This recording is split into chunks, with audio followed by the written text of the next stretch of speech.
Hi all welcome to football arena. Brazilian യുവ super താരമായ Vitor Roque തൻ്റെ ആ ഒരു പഴയ മികവ് ഇപ്പോൾ വീണ്ടെടുത്തിട്ടുണ്ട്. FC ബാഴ്സലോണയിൽ വേണ്ടത്ര അവസരങ്ങൾ അദ്ദേഹത്തിന് ലഭിച്ചിരുന്നില്ല. അതുകൊണ്ട് തന്നെ ക്ലബ്ബ് വിടാൻ അദ്ദേഹം നിർബന്ധിതനായി. നിലവിൽ ബ്രസീലിയൻ ക്ലബ്ബായ പാൽമറാസിന് വേണ്ടിയാണ് അദ്ദേഹം കളിച്ചുകൊണ്ടിരിക്കുന്നത്. തുടക്കത്തിലൊക്കെ അവിടെയും അദ്ദേഹം ബുദ്ധിമുട്ടിയിരുന്നു, പക്ഷേ ഇപ്പോൾ ട്രാക്കിലായിട്ടുണ്ട്. അവസാനമായി കളിച്ച 15 മത്സരങ്ങളിൽ നിന്ന് 13 ഗോളുകൾ നേടാൻ ഈ ഒരു സ്ട്രൈക്കർക്ക് സാധിച്ചു എന്നുള്ളതാണ്.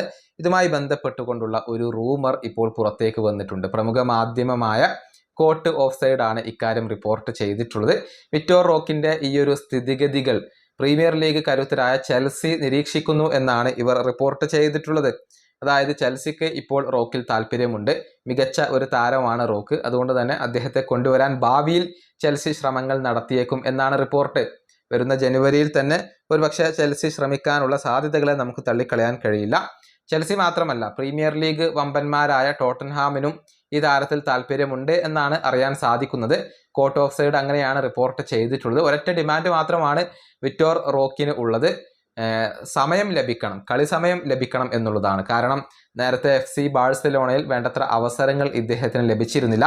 ആ ഒരു ഗതി ഉണ്ടാവാൻ പാടില്ല. താൻ അർഹിക്കുന്ന രൂപത്തിൽ തനിക്ക് കളിക്കാനുള്ള അവസരം ലഭിക്കണം എന്ന ഒരു ഡിമാൻഡ് മാത്രമാണ് റോക്കിനുള്ളത്.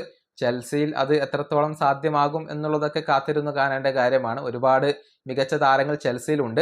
പക്ഷെ പരിശീലകനായ എൻസോ മരസ്ക യുവതാരങ്ങൾക്ക് അവസരം നൽകുന്നതിൽ മടി കാണിക്കാറില്ല. എസ്റ്റവായോ വില്ലന്റെ ടാലന്റ് മനസ്സിലാക്കിയ എൻസോ മരസ്ക ഇപ്പോൾ സ്ഥിരമായിക്കൊണ്ട് ആ ഒരു ബ്രസീലിയൻ താരത്തിന് അവസരം നൽകുന്നുണ്ട്. ഏതായാലും ചെൽസി ഇദ്ദേഹത്തെ സ്വന്തമാക്കുമോ എന്നുള്ളതൊക്കെ കാത്തിരുന്നു കാണേണ്ട കാര്യമാണ്. ഈ വീഡിയോ അവസാനിപ്പിക്കുന്നു. അടുത്തൊരു വീഡിയോ കാണാം.